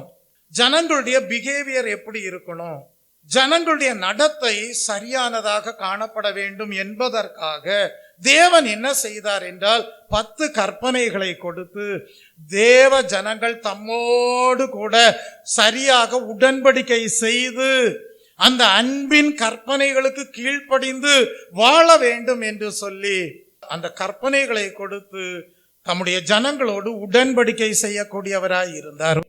Praise the Lord. சரி, அதை நம்ம என்ன சொல்றோம்னா அன்பின் கற்பனைகள். எல்லாரும் சொல்லுங்க, அன்பின் கற்பனைகள். சரி, இப்ப அந்த அன்பின் கற்பனைகளை எல்லாம் கை கொண்டு ஜீவிக்கிற ஜனங்கள் தங்கள் வாழ்க்கையிலே எதை வெளிப்படுத்தி வாழ்கிறார்கள்? நாங்கள் தேவனோடு சரியான உடன்படிக்கையிலே ஜீவிக்கிற ஜனங்கள், அதை நாங்கள் எங்கள் வாழ்க்கை முறை மூலமாக வெளிப்படுத்தி ஜீவிக்கிறோம் என்று சொல்வார்கள். தேவன் வைத்த நிபந்தனைகளுக்கு கீழ்ப்படிந்து அவருடைய எதிர்பார்ப்பிற்கு ஏற்ற விதத்தில் வாழ்கிறோம் என்று சொல்வார்கள். Praise the Lord. ஆனா புதிய ஏற்பாட்டின் காலத்திற்கு வரும்போது அந்த கற்பனைகளின்படி ஜீவிக்கிற வாழ்க்கை முறை இருக்கே, அதை கடந்து ஜீவிக்கிற ஒரு உன்னதமான வாழ்க்கை வாழும்படியாக இயேசு கிறிஸ்து என்ன செய்தார் என்றால் போதனைகளை எங்கே வைத்து கொடுத்தார் என்றால் மலை பிரசங்கமாக ஜனங்கள் மத்தியிலே கொடுத்தார். கர்த்தருடைய நாமத்திற்கு மகிமை உண்டாவதாக. இப்ப நீங்க லூக்கா எழுதின சுவிசேஷ புஸ்தகம் 6ஆம் அதிகாரம் 25ஆம் வசனத்திற்கு வாருங்கள். லூக்கா எழுதின சுவிசேஷ புஸ்தகம் 6ஆம் அதிகாரம் 25ஆம் வசனத்திற்கு வாருங்கள். திருப்தியுள்ளவர்களாய் இருக்கிற உங்களுக்கு ஐயோ, பசியாய் இருப்பீர்கள். இப்பொழுது நகைக்கிற உங்களுக்கு ஐயோ, இனி துக்கப்பட்டு அழுவீர்கள் என்று சொல்லப்பட்டிருக்கு. இது நான் சொன்ன கருத்து தான். இன்னைக்கு எங்களுக்கு பணம் இருக்கு, உண்மையான தேவன் வேண்டாம் அப்படின்னு சொல்லி பெருமை அடைந்து தாழ்மை இல்லாமல் தேவனுடைய கிருபைக்கு பங்கில்லாதவர்களாக மாறி நித்திய ஜீவனை இழக்கிற நிலையிலே வாழ்கிற, நகைத்து கொண்டிருக்கிற ஐஸ்வர்யவான்கள் இருக்கிறார்களே, அவர்களுக்கு நம்ம இந்த வசனத்தை ஒப்பிடலாம். அதான் அங்க எழுதுறாரு, திருப்தியுள்ளவர்களாய் இருக்கிற உங்களுக்கு ஐயோ, பசியாய் இருப்பீர்கள். அந்த ஐஸ்வர்யவான் சொன்னான்ல, ஒரு சொட்டு தண்ணி என் நாவை நனைத்து தாகம் தீர்க்கப்படும்படியாக லாசருவுக்கு கட்டளையிடும்னு ஐஸ்வர்யவான் சொன்னான்ல. அதான் அங்க சொல்றாரு, திருப்தி உள்ளவர்களாய் இருக்கிற உங்களுக்கு ஐயோ, பின்பு எப்படி இருப்பீங்க? பசியாய் இருப்பீர்கள். அதே ஐஸ்வர்யவான் தானே சொன்னா, எனக்கு இன்னும் 4 சகோதரர்கள் பூமியில இருக்கிறாங்க, நீர் லாசருவை அனுப்பி என்ன செய்யுங்க, அது சுவிசேஷத்தை அறிவிங்க. அந்த சகோதரர்கள் எங்க வந்துடக்கூடாது? பாதாளத்துக்கு வந்துடக்கூடாது. அப்ப திருப்தி உள்ளவர்களாகிய உங்களுக்கு ஐயோ, ரட்சிப்பில்லாமல் திருப்தி அடைந்திருக்கிற உங்களுக்கு ஐயோ, மனம் திரும்பாமல் திருப்தி அடைந்திருக்கிற உங்களுக்கு ஐயோ, பாவத்திலே திருப்தி அடைந்திருக்கிற உங்களுக்கு ஐயோ, சாபங்களிலே திருப்தி அடைந்திருக்கிற உங்களுக்கு ஐயோ, பின்பு எப்படி இருப்பீங்க? பசியா இருப்பீர்கள். பெருமை அடைந்து இப்பொழுது நகைக்கிற உங்களுக்கு ஐயோ, தாழ்மை இல்லாமல் கிருபையை இழக்கிறீர்களே, பின்பு என்ன செய்வீங்க? துக்கப்பட்டு அழுவீர்கள் அப்படின்னு குறிப்பிட்டிருப்பதை நம்ம படிக்கிறோம். அப்ப உண்மையான ஆசீர்வதிக்கப்பட்ட வாழ்க்கை எப்படிப்பட்டது என்பதை குறித்து படிக்கும்போது நீங்க எந்த வசனத்திலிருந்து படிக்கணும்னா 20ஆம் வசனத்திலிருந்து படிங்க, அதே அதிகாரம். அப்பொழுது அவர் தம்முடைய சீஷர்களை நோக்கி பார்த்து, தரித்திரராகிய நீங்கள் பாக்கியவான்கள் என்று சொல்கிறார். ஐயோன்னு சொல்லல, அங்க சொல்றாரு திருப்தி அடைந்திருக்கிற உங்களுக்கு ஐயோன்னு சொல்றாரு. ஆனா இங்க என்ன சொல்றாரு? தரித்திரராகிய நீங்கள் பாக்கிய. யாரை பார்த்து சொல்றாரு? சீஷரை பார்த்து சொல்றார். தம்மை பின்பற்றி வந்த சீஷரை பார்த்து சொல்கிறார். என்ன சொல்றாரு? தரித்திரராகிய நீங்கள் பாக்கியவான்கள், தேவனுடைய ராஜ்யம் உங்களுடையது. சரி, இது என்னங்க தரித்திரராகிய நீங்கள் பாக்கியவான்கள்னா? இவங்க எப்படிப்பட்டவங்களா இருக்கிறாங்கன்னா, ஒருவேளை லாசருவை போல தரித்திரரா இருக்கலாம், ஆனா அவங்க விசுவாசத்துல ஐஸ்வர்யவான்கள். Praise the Lord. தேவனோடு சரியான ஐக்கியம் வைத்து ஜீவிக்கிறவர்கள். எதற்கு இம்பார்ட்டன்ஸ் கொடுக்கிறார்கள்? வாழ்க்கையிலே எதை முக்கியமான நோக்கமாக வைத்து ஜீவிக்கிறார்கள்? இயேசு போதுமே போதுமே, இயேசு போதும். நில்லுங்க. அப்படின்னா என்ன அர்த்தம்? பணம் வேண்டான்னு அர்த்தமா? வேலை வேண்டான்னு அர்த்தமா? பொருளாதாரம் வேண்டான்னு அர்த்தமா? அப்படி சொல்லல தெய்வ பிள்ளையே. இயேசு இல்லாம மற்ற எல்லாம் இருந்தும் அது எங்களை மோட்சத்துக்கு கொண்டு போகாது. அது முடிவில் வேதனையாதான் மாறும். அதனால முதல்ல இம்பார்ட்டன்ஸ் எதுக்கு கொடு? கர்த்தருடைய காரியங்களுக்கு, ரட்சிப்படைவதற்கு, மனம் திரும்புவதற்கு, அபிஷேகம் பெறுவதற்கு, தேவனோடு உள்ள ஐக்கியத்திற்கு, வேறுபாட்டின் ஜீவியத்திற்கு என்ன கொடு? முக்கியத்துவம் கொடு. ஒரு உண்மையான பரலோக தேவன் எங்களுக்கு வேண்டும் என்கிற குறிக்கோளோடு வாழு. இயேசு போதுமே போதுமே, இயேசு போதுமே போதுமே, எந்த நாளிலும் எந்த வழியிலே இயேசு போதுமே, இயேசு போதுமே. இதுல இருந்து கர்த்தர் என்ன சொல்றாரு? இந்த உலக வாழ்க்கை, இந்த உலகத்திலே நீ அடைந்திருக்கிற பணம், பொருள், பொருளாதாரம் எல்லாம் தற்காலிகமானவை. ஒரு நாள் அதெல்லாம் விட்டுட்டு தான் போகணும். நிரந்தரமான வாழ்வு எங்க தான் இருக்கு? பரலோகத்துல தான் இருக்கு. நீ அதை மறந்து அந்த உண்மையான தேவன் வேண்டான்ற நிலையில இந்த பூமியில வாழ்ந்தா நீ பின்பு துக்கப்படுவாய்.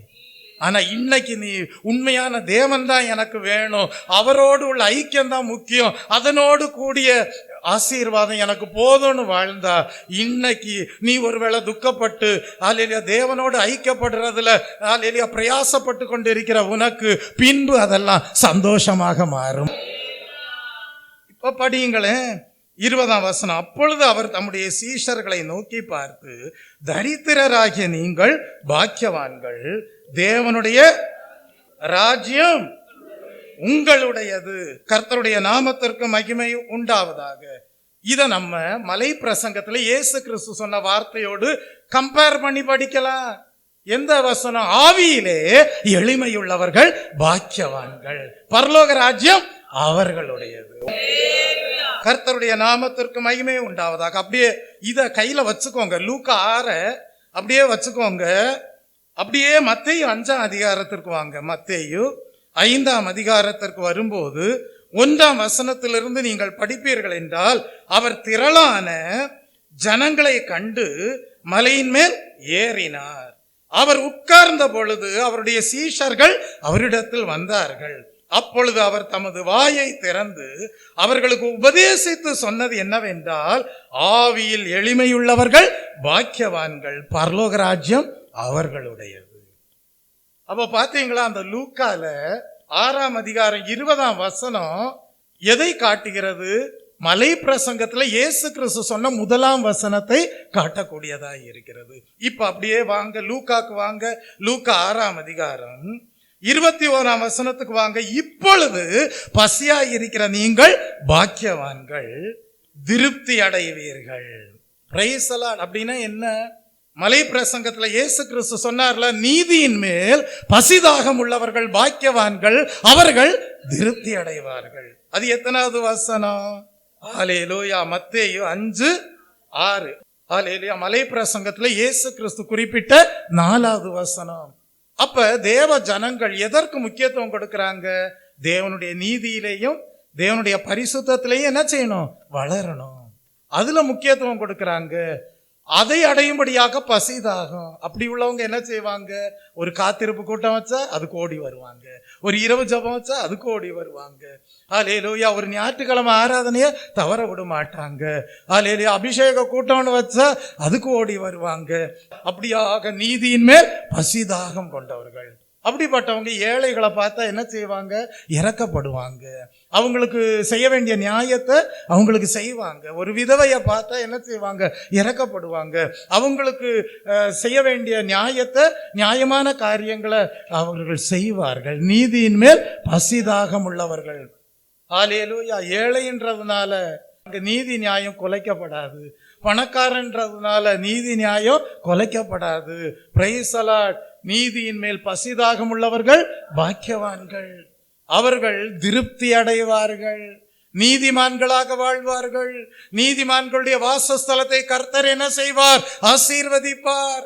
ஹல்லேலூயா. என் ஜனங்கள் நான் அருளும் நன்மையினாலே திருப்தி அடைவார்கள் என்கிற வேத வசனம் நிறைவேறும். நன்மையான ஈவுகளும் பூர்ணமான வரங்களும் ஜோதிகளின் பிதாவாகிய தேவனிடத்திலிருந்து இறங்கி வருகிறது. அவரிடத்தில் எந்த மாறுதலும் வேற்றுமை நிழலும் இல்லை.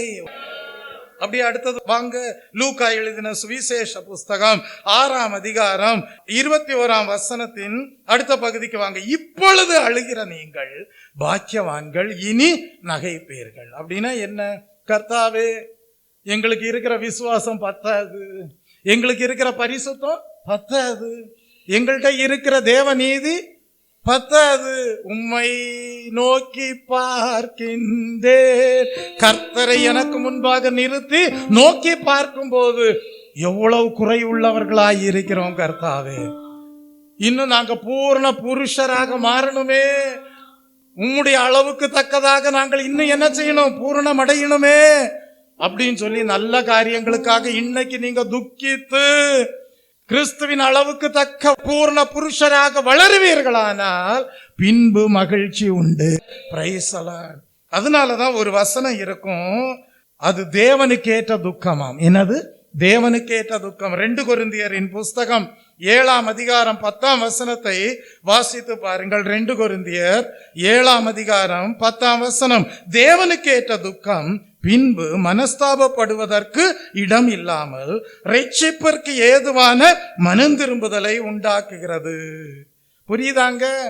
அப்ப சரியான துக்கம் தேவனுக்கு ஏற்ற துக்கமாக இன்னைக்கு இருக்கும்னா சரியாக மனம் திரும்பி விடுவீர்கள், பரிசுத்தமாக்கி விடுவீர்கள்.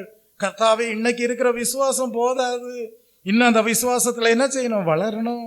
ஹல்லேலூயா. அப்படின்னு சொல்லி நாளுக்கு நாள் என்ன செய்வீங்கன்னா தேவனுக்கு ஏற்ற துக்கமுடையவர்களாக இருந்து என்ன செய்வீர்கள் என்றால், ஹல்லேலூயா, நீதியின் மேல் பசிதாகம் உடையவர்களாக இருந்து, கர்த்தாவே இன்னும் என் தாகத்தை தீர்த்தருளும், நிறைவான ஒரு கர்த்தாவே உம்மோடு உள்ள அபிஷேகத்தின் உறவாடுதலிலே முன்னேற கர்த்தர் அனுகிரகம் செய்தருளும், இன்னும் உம்முடைய வார்த்தைகள் மேல் பசியாய் இருக்கிறேன், தேவையான போஜனத்தை எங்களுக்கு தாரும் என்று சொல்லி பசிதாகம் அடங்கவே அடங்காது. என்னைக்கு வரைக்கும்? மரண நாள் வரைக்கும் பசிதாகத்தோடே ஓடி ஓடி ஓடி ஓடி கர்த்தர் நியமித்த நாள்ல நீங்க இந்த உலகத்தை விட்டு போகும்போது திருப்தியா போவீங்க. நான் போற தேசம் பரலோகம், அங்க எனக்கு ஒரு மேன்மையான சுதந்திரம் வைக்கப்பட்டிருக்கிறது, அதை அடைகிறேன் என்கிற நிச்சயத்தோடு போவீர்கள். நான் விசுவாசிக்கிறவர் இன்னார் என்று அறிவேன். நீதியின் கிரீடம் எங்களுக்கு உண்டு. நீதியின் மேல் பசிதாகம் உள்ளவர்கள் பாக்கியவான்கள், அவர்கள் திருப்தி அடைவார்கள். அடுத்தது வருவோம். அப்படியே லூக்கா எழுதின சுவிசேஷ புஸ்தகம் 6ஆம் அதிகாரத்துல 22ஆம் வசனத்துக்கு வாங்க. மனுஷகுமாரன் நிமித்தமாக ஜனங்கள் உங்களை பகைத்து, அதாவது இயேசு கிறிஸ்துவின் நாமத்து நிமித்தமாக ஜனங்கள் உங்களை பகைத்து, அதாவது உண்மையான தேவன் வேண்டான்னு சொல்லி வாழ்ற பணக்காரங்க இருக்காங்கல்ல, தவறான நகை போடு இருக்காங்கல்ல, அவங்க எல்லாம் உங்களை சில நேரம் என்ன செய்வாங்க? பகைப்பாங்க. ஏன்னா நீங்க அவங்கள்ட்ட போய் சுவிசேஷம் சொல்லும் போது, இயேசு கிறிஸ்துவை விசுவாசி, அப்பொழுது நீயும் உன் வீட்டாரும் ரட்சிக்கப்படுவீர்கள் சொல்லும் போது அவங்க பெருமையா நகைத்து, எங்களுக்கு அப்படிப்பட்ட பரலோக தேவன்லாம் தேவையில்லை அப்படின்ற குறிக்கோளோடு வாழ்றாங்கல்ல, அவங்களுக்கு இருக்கிற பணம், அது உங்களை பகைக்க வைக்கக்கூடியதா இருக்கும். அதைத்தான் அங்க படிக்கிறோம். மனுஷகுமாரன் நிமித்தமாக ஜனங்கள் உங்களை பகைத்து, உங்களை புறம்பாக்கி, உங்களை நிந்தித்து, உங்கள் நாமத்தை பொல்லாததென்று தள்ளிவிடும் போது நீங்கள் பாக்கியவான்களாய் இருப்பீர்கள். அதை தான் நான் முதல்ல சொன்னேன். இதெல்லாம் கிறிஸ்தவ வாழ்க்கையிலே இருக்க வேண்டிய அனுபவமாய் இருக்கு. அப்பதான் இனி வரக்கூடிய நாட்கள்ல உங்கள் துக்கம் என்னவா மாறும்? சந்தோஷமா மாறும். அப்ப இது மலை பிரசங்கத்துல எத்தனாவது வசனமா வருது சொல்ல முடியுமா? Praise the Lord. வாசிங்க அந்த வசனத்தை. 11வது வசனத்துல படிக்கிறோம். என் நிமித்தம் உங்களை நிந்தித்து துன்பப்படுத்தி பலவிதமான தீமையான மொழிகளையும் உங்கள் பேரில் பொய்யாய் சொல்லுவார்களானால் பாக்கியவான்களாயிருங்கள். அப்ப மலை பிரசங்கத்துல அது 9வது வசனமாக வருகிறது. Praise the Lord. அடுத்தது அப்படியே லூக்காக்கு வாங்க. லூக்கா 6ஆம் அதிகாரம் 23வது வசனத்தை வாசிங்க. அந்நாளில் நீங்கள் சந்தோஷப்பட்டு களிகூருங்கள், பரலோகத்தில் உங்கள் பலன் மிகுதியாயிருக்கும். அவர்களுடைய பிதாக்கள் தீர்க்கதரிசிகளுக்கும் அப்படியே செய்தார்கள். இது மலை பிரசங்கத்துல எத்தனாவது வசனமா வருது? 12வது வசனமா வருது. சந்தோஷப்பட்டு களிகூருங்கள், பரலோகத்தில் உங்கள் பலன் மிகுதியாயிருக்கும். உங்களுக்கு முன்னிருந்த தீர்க்கதரிசிகளையும் அப்படியே துன்பப்படுத்தினார்கள். Praise the Lord. அப்ப இதெல்லாம் பாக்கியம், பாக்கியம், பாக்கியம், ஆசீர்வாதமானது.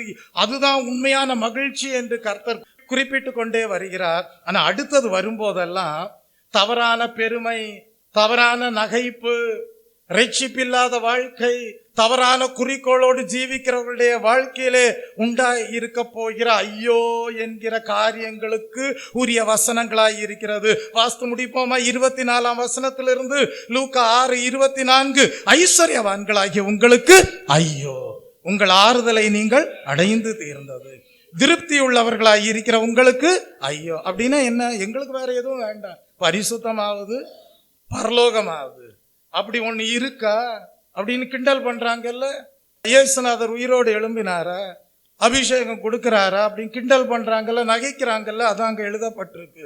திருப்தி உள்ளவர்களாகிய உங்களுக்கு ஐயோ. பின்பு எப்படி இருப்பீங்க? பசியாய் இருப்பீர்கள். இப்பொழுது நகைக்கிற உங்களுக்கு ஐயோ, இனி துக்கப்பட்டு அழுவீர்கள். எல்லா மனுஷரும் உங்களை குறித்து புகழ்ச்சியாய் பேசும்போது உங்களுக்கு ஐயோ. அவர்கள் பிதாக்கள் கள்ள தீர்க்கதரிசிகளுக்கும் அப்படியே செய்தார்கள். அப்ப பார்த்துக்கோங்க, வஞ்சிக்கப்படாதிருங்கள். ஹல்லேலூயா. வஞ்சிக்கப்படாமல் தீட்டுப்படுத்தாமல் பரிசுத்தம் காத்துக் கொள்வோம். பரிசுத்த ஜாதியாக வஞ்சிக்கப்படாமல் தீட்டுப்படுத்தாமல் பரிசுத்தம் காத்துக் கொள்வோம். பரிசுத்த ஜாதியாக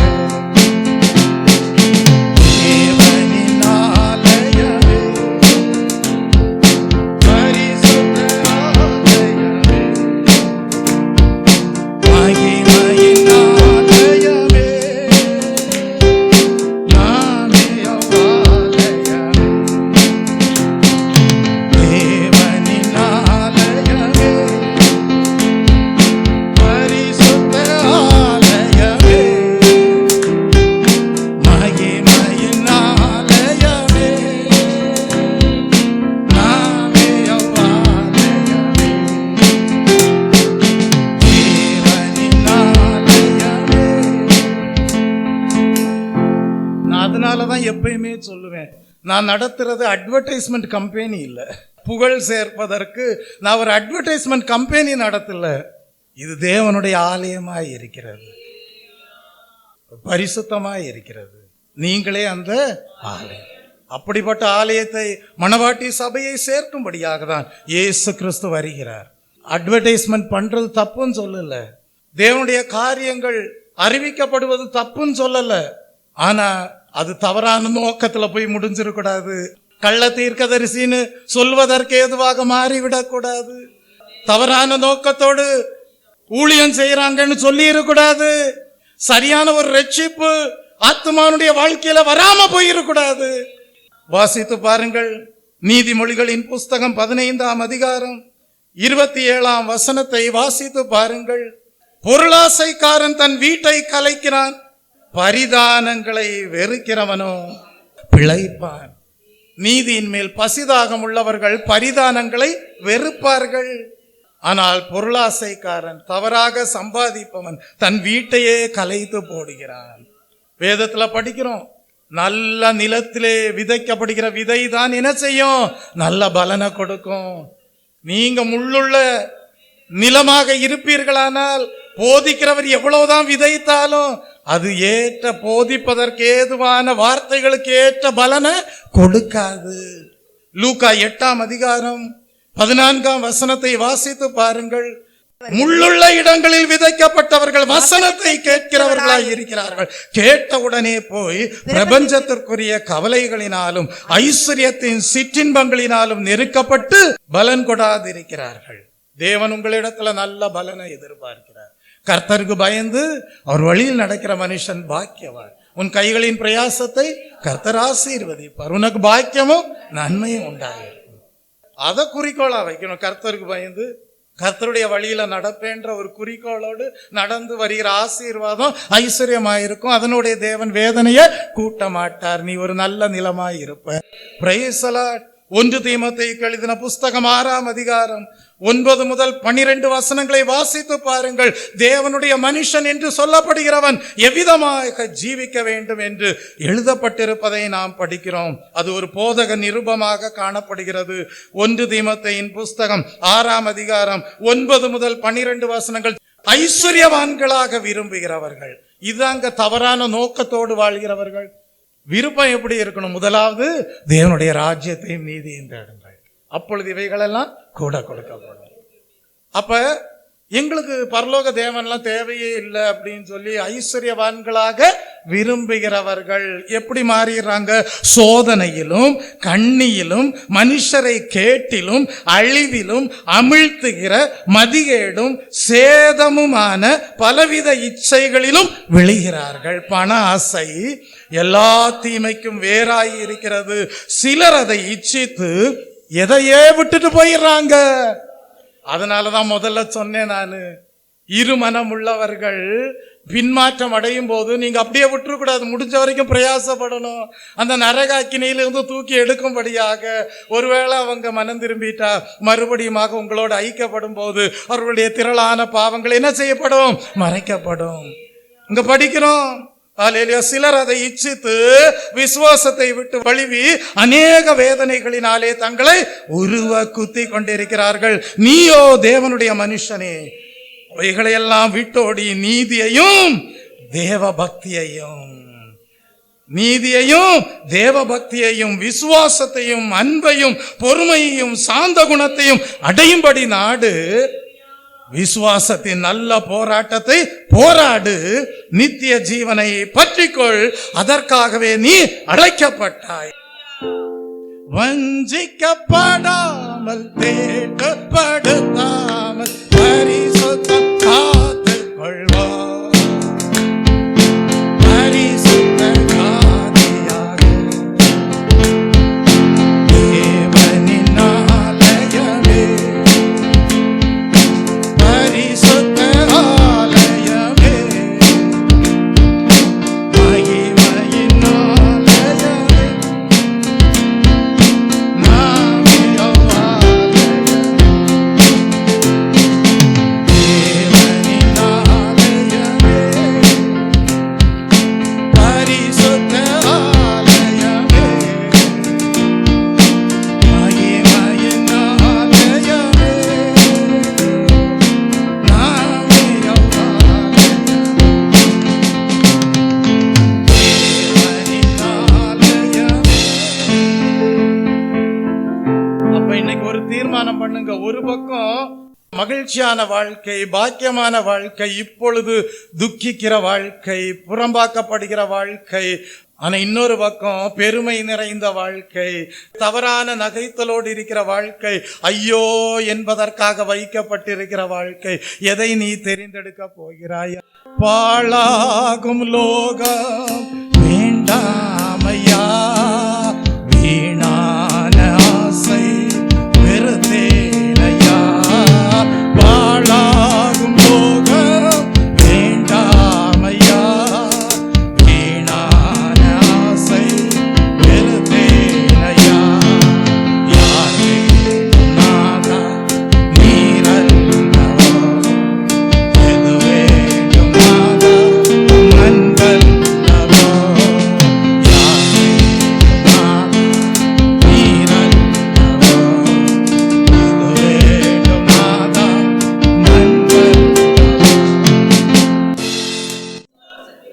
நீதிமான் பிழைப்பான்.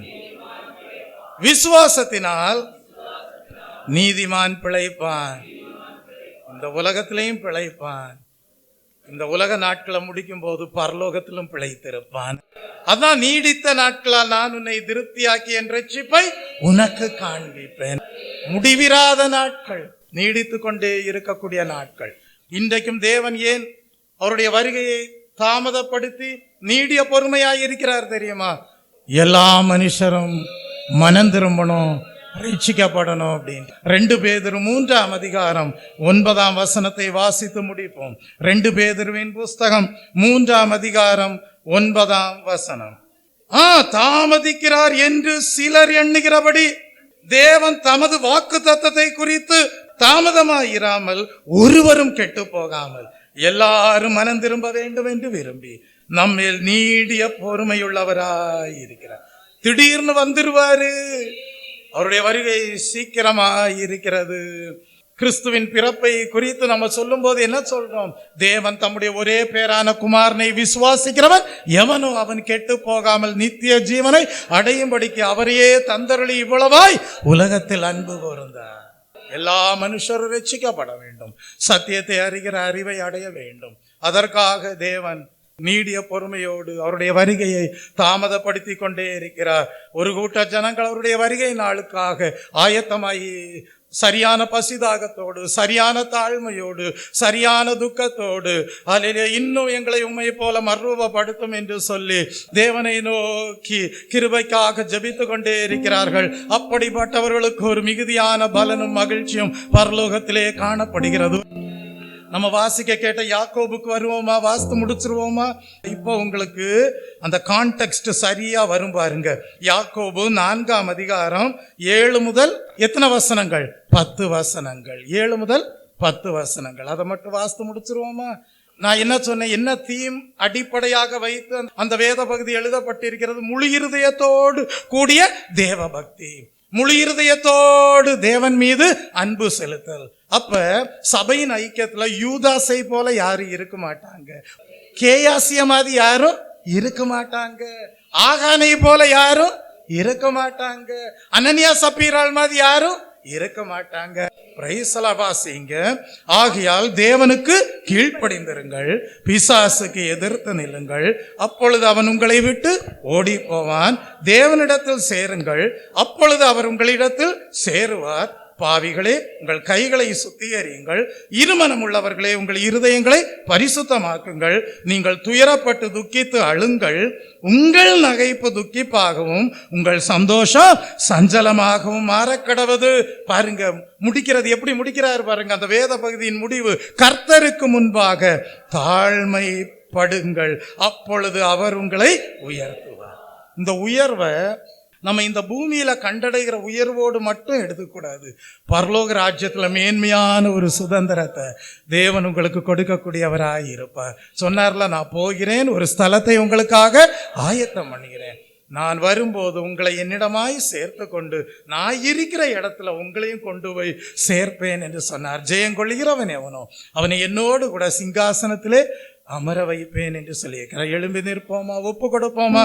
இந்த கேட்ட வசனங்களின்படி என்னென்ன காரியங்களிலே மனம் திரும்புதலுக்கு ஏதுவான கனிகளை கொடுக்க வேண்டும் என்று தேவன் உங்களுக்கு உணர்த்தினாரோ அப்படியே ஜீவியத்தை ஒப்பு கொடுங்கள். ஒரு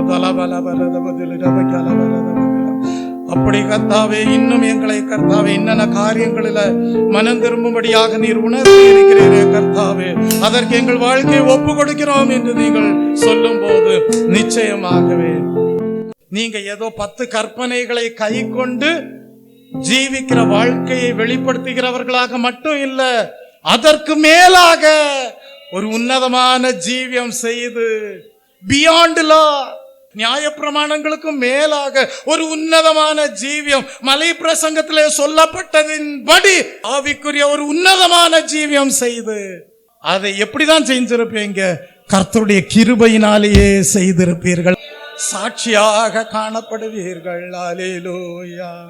கிருபை எம்மை சூழ்ந்து கொள்ளும் தம் கிருபை,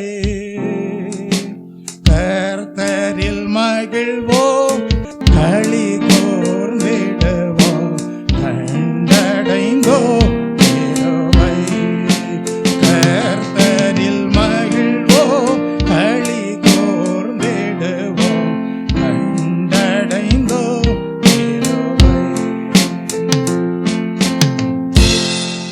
ஜெபிப்போம். பரிசுத்த இரக்க நிறைந்த ஆண்டவரே, அருமையான அந்த மனமகிழ்ச்சி நாளுக்காய் நன்றி செலுத்துகிறோம். இன்றைய நாளிலும் ஆண்டவரே, உண்மையான வாழ்க்கைக்குரிய மகிழ்ச்சி எப்படிப்பட்டது என்ற இந்த நாளிலே எங்களுக்கு கற்றுக் கொடுத்த கிருபைக்காய் ஸ்தோத்திரம். வருடத்தின் இந்த கடைசி நாட்களில் வந்திருக்கிறோம் ஆண்டவரே. அப்பா, எங்களை நாங்களே ஆராய்ந்து அறிந்து ஆண்டவரே அப்பா உண்மையான வாழ்க்கைக்குரிய மகிழ்ச்சியை குறித்து இந்த நாளிலே கற்றுக் கொடுத்த கிருபைக்காய் ஸ்தோத்திரம். உண்மையான வாழ்க்கைக்குரிய மகிழ்ச்சி முழு இருதயத்தோடு கூடிய தேவபக்தி உள்ளவர்களாய் இருக்கிறார்கள். அவர்கள் தேவனுக்கு கீழ்ப்படுகிறவர்கள், பிசாசுக்கு எதிர்த்து நிற்கிறவர்கள். அவர்கள் தேவனிடத்தில் சேர்கிறவர்கள், தேவனும் அவரிடத்தில் சேர்வார். முழு இருதயத்தோடு கூடிய தேவபக்தி உள்ளவர்கள் கிரியையில் சுத்தமுள்ளவர்களாய் காணப்படுவார்கள். அவர்கள் இருமனமாய் இருப்பதில்லை, வாயில் அறிக்கை உள்ளவர்களாகவும் இருதயத்தில் விசுவாசம் உள்ளவர்களுமாய் இருப்பார்கள் என்று இந்த நாளிலே கர்த்தர் எங்களுக்கு கற்றுக் கொடுத்த கிருபைக்காய் ஸ்தோத்திரம். முழு இருதயத்தோடு தேவனை நேசித்து அப்படியாக தேவபக்தியோடு வாழ கர்த்தர் எங்களுக்கு கிருபை தரும்படியாய் ஜெபிக்கிறோம். இருமனமுள்ள ஆத்மாவை தவறான மார்க்கத்திற்கு திருப்பி கொண்டு வரும்படியாக, அப்படியாக அந்த ஆத்மாவுடைய திரளான பாவங்கள் மூடப்படும்படியாக ஆண்டவரே அப்படிப்பட்டதான ஒரு ஆத்மா ஆதாயத்தை ஆண்டவரே அப்படிப்பட்ட கிருபை வரத்தை கர்த்தர் எங்களுக்கு தந்தரும்படியாய் ஜெபிக்கிறோம். இவ்வுலகத்தில் உள்ள ஐஸ்வர்யத்தை விரும்புகிறவர்கள் அவர்கள் நித்திய ஜீவனுக்கு வர முடியாது. அவர்கள் மனம் திரும்ப வேண்டும், உபவாசித்து அழுது அவர்கள் மனம் திரும்ப வேண்டும். ஐஸ்வர்யத்தினால் பெருமை பாராட்டுகிற ஒவ்வொருவரும் மனம் திரும்ப வேண்டும் என்று இந்த நாளிலே கர்த்தர் எங்களுக்கு கற்றுக் கொடுத்த கிருபைக்காய் ஸ்தோத்திரம். ஆண்டவரே, இன்றைய நாட்களில் சரியான ஜெபம், சரியான துக்கம், சரியான மனம் திரும்புதல் பின்னாட்களில் ஒரு ஆசீர்வாதத்தையும் மகிழ்ச்சியையும் கொண்டு வரும் என்று இந்த நாளிலே கர்த்தர் எங்களுக்கு கற்றுக் கொடுத்த கிருபைக்காய் ஸ்தோத்திரம். அப்பா, அப்படியாக ஆண்டவரே சரியான துக்கத்தை, சரியான உபவாசத்தை அடைகிறவர்கள் சரியான சந்தோஷத்தை பெற்றுக்கொள்வார்கள் என்று இந்த நாளிலே கர்த்தர் எங்களுக்கு கற்றுக் கொடுத்த கிருபைக்காய் ஸ்தோத்திரம். அப்படியாக இன்றைய நாட்களிலே கிறிஸ்துவின் நாமத்தின் நிமித்தம் புறம்பாக்கப்படுகிறவர்கள், அவமானம் நிந்தைகள் அடைகிறவர்கள், இவை எல்லாம் ஆண்டவர் எதிர்காலத்தில் எங்களுக்கு சந்தோஷத்தை கொண்டு வரும். நித்திய ஜீவனிலே இந்த சந்தோஷத்தை அடைவோம் என்கிற ஆண்டவரே இந்த நாளிலே இந்த சத்தியத்தை கற்றுக் கொடுத்த கிருபைக்காய் ஸ்தோத்திரம் ஆண்டவரே. அப்படியாக பழைய ஏற்பாட்டிலே 10 கற்பனைக்கு மேலாக, நியாய பிரமாணத்திற்கு மேலாக உன்னதமான ஜீவியம் வாழ்வது எப்படி என்று கர்த்தராய் இயேசு கிறிஸ்துவின் மலை பிரசங்கத்தின் மூலமாக கர்த்தர் எங்களுக்கு கற்றுக் கொடுத்த கிருபைக்காக ஸ்தோத்திரம் ஆண்டவரே. உமக்கு நன்றி செலுத்துகிறோம் அப்பா. ஆண்டவரே, இன்றைய நாளில் எங்களுக்கு முன்பாய் காணப்படுகிற துக்கங்கள், பாடுகள் ஆண்டவரே, இவை எல்லாம் ஆண்டவரே உம்முடைய நாமத்தின் நிமித்தம் அடைகிற அவமானங்கள் எல்லாவற்றிலும் ஆண்டவரே நிரந்தரமான மகிழ்ச்சியை நித்திய ஜீவனில் பெற்றுக்கொள்வோம் என்று கர்த்தாவே இந்த நாளிலே எங்களுக்கு கற்றுக் கொடுத்த கிருபைக்காக ஸ்தோத்திரம். அப்படியாக ஆண்டவரே, இந்த நாளில் ஆண்டவரே சொல்லப்பட்ட ஆலோசனை நாங்கள் பின்பற்ற கர்த்தர் எங்களுக்கு கிருபை தரும்படியாய் ஜெபிக்கிறோம் ஆண்டவரே. இந்த வருடம் முழுவதும் கர்த்தர் நீர் எவ்வளவோ எங்களுக்கு ஆண்டவரே ஆலோசனைகளை கொடுத்தீர், அதற்காக உமக்கு நன்றி செலுத்துகிறோம். வருடத்தின் இந்த கடைசி மாதத்தில் வந்திருக்கிற ராஜா, எங்கள் சபை முழுவதையும் ஆண்டவரே உடைய கரத்தில் ஒப்பு கொடுக்கிறோம். எங்கள் சிறியோர், பெரியோர், முதியோர் எல்லாரையும் ஆண்டவரே உடைய கரத்தில் ஒப்பு கொடுக்கிறோம் ராஜா. சரியான மனம் திரும்புதல் ஆண்டவரே, சரியான ஆண்டவரே கர்த்தருக்கேற்ற துக்கம் ஆண்டவரே, ரட்சிக்கப்படுவதற்கு ஏதுவான சரியான துக்கம், மனம் திரும்புதல், உபவாசம் ஆண்டவரே, இவற்றோடு இந்த வருடத்தின் ஆண்டவரே இந்த நாட்களில் நாங்கள் ஆண்டவரே அனுசரிக்க கர்த்தர் எங்களுக்கு கிருபை தருவீராக ராஜா. எங்களுக்கு முன்பாக எத்தனையோ பாடுகள், நிந்தைகள், வேதனைகள் இருந்தும் ஆண்டவரே அவை எல்லாவற்றுக்கும் ஈடாக நீங்க நித்திய ஜீவனிலே சந்தோஷத்தை கொடுக்க போகிறீர் என்பதற்காக உமக்கு நன்றி செலுத்துகிறோம் ஆண்டவரே. எங்கள் சபை முழுவதையும் இந்த வசனத்துக்கு ஒப்பு கொடுக்கிறோம். கர்த்தர் எங்களை சுத்திகரிப்பீராக. எங்களில் யாராயிலும் ஆண்டவரே ஐஸ்வர்யவனை போல ஆண்டவரே பெருமை உள்ளவர்களா யாராலும் இருப்பீர் என்ற ஆண்டவரே கர்த்தாவே, இந்த வேளை எல்லாரையும் சுத்திகரித்து எங்கள் சபை முழுவதையும் ஆண்டவரை சுத்திகரித்து எல்லாரும் ஆண்டவரை நித்திய ஜீவனில் பெறப்போகிற அந்த மகிழ்ச்சிக்கு தகுதி உள்ளவர்களாக எங்கள் ஒவ்வொருவரையும் மாற்றும்படியாய் ஜெபிக்கிறோம் ஆண்டவரே. அப்படியாக எங்கள் சபை ஆண்டவரே அப்பா முழு இருதயத்தோடு நேசிக்கிற தேவ சபையாக எங்கள் சபை காணப்பட, எங்கள் சபையில் ஆண்டவரே சொல்லப்பட்டபடியாக ஆண்டவரே யூதாஸ் ஆண்டவரே, அனனியா, சப்பீரால், ஆகான் எப்படிப்பட்ட ஆண்டவரே தேவையில்லாத நபர்கள் எங்கள் சபைக்குள் இராதபடிக்கு எல்லாரும் மனம் திரும்பத்தக்கதாக ஆண்டவரே கர்த்தர் எங்களுக்கு கிருபை பாராட்டும்படியாய் ஜெபிக்கிறோம். எங்கள் சபை முழுவதும் இந்த கரத்தில் ஒப்பு கொடுக்கிறோம். நாங்கள் புதிய வருடத்தில் ஆண்டவரே புதிய பலன், புதிய அபிஷேகம், புதிய வல்லமை ஆண்டவரே அப்பா பெற்றவர்களாய் எங்கள் சபையில் ஒவ்வொருவர் உம்மால் நேசிக்கப்பட்டவர்களாய் காணப்படும்படியாய் அப்படிப்பட்ட சுத்திகரிப்பை ஆண்டவரே எங்கள் சபையில் தந்து எங்களை ஆசீர்வதிக்கும்படியாய் ஜெபிக்கிறோம். அப்படியே நம்முடைய கரங்கள் ஆண்டவரை சபையில் தாழ்த்தி ஒப்பு கொடுக்கிறோம். ஆண்டவரே வேத வசனத்தின் ஆழங்கள் மறைபொருளை எடுத்துரைத்த போதகருக்காய் நன்றி செலுத்துகிறோம். செலுத்துகிறோம். கர்த்தரை அவரை ஆசீர்வதிப்பீராக, பலப்படுத்துவீராக. இயேசுவின் நாமத்தில் ஜெபம் கேளு ஜீவன்ல நல்ல பிதாவே, ஆமென். கர்த்தர் ஜெபத்தை கேட்ட தயவுக்காக தேவனை ஸ்தோத்தரிப்போம். ஸ்தோத்திரம், ஸ்தோத்திரம், ஸ்தோத்திரம். எல்லாரும் சேர்ந்து சொல்வோம். என் ஆத்துமாவே கர்த்தரை ஸ்தோத்தரி, என் முழு உள்ளமே பரிசுத்த நாமத்தை ஸ்தோத்தரி. என் ஆத்துமாவே கர்த்தரை ஸ்தோத்தரி, அவர் செய்த சகல உபகாரங்களையும் மறவாதே. ஆமென். நம்முடைய கர்த்தராகிய இயேசு கிறிஸ்துவுடைய கிருபையும் பிதாவாகிய தேவனுடைய அன்பும் பரிசுத்த ஆவியானவருடைய அந்யோன்ய ஐக்கியமும் சமாதானமும் சந்தோஷமும் இன்றும் என்றும் சதா காலங்களிலும் நம் அனைவரோடும் நம்முடைய குடும்பங்களோடும் சபையாரோடும் இருப்பதாக. ஆமென். ஜீவிக்கிறார் இயேசு, ஜீவிக்கிறார். என் உள்ளத்தில் அவர் ஜீவிக்கிறார்.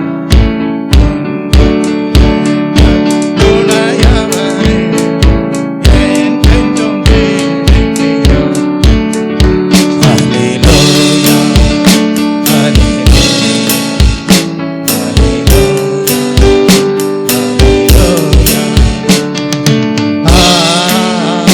அல்லேலூயா.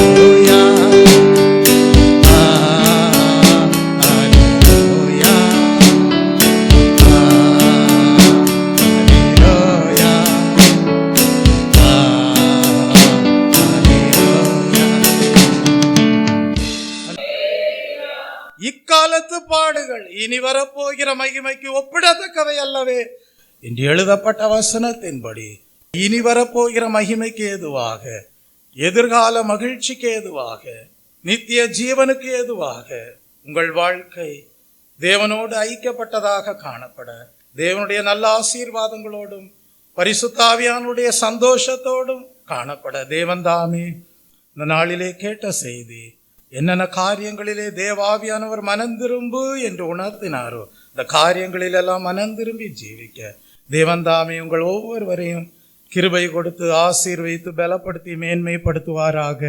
ஆமென்.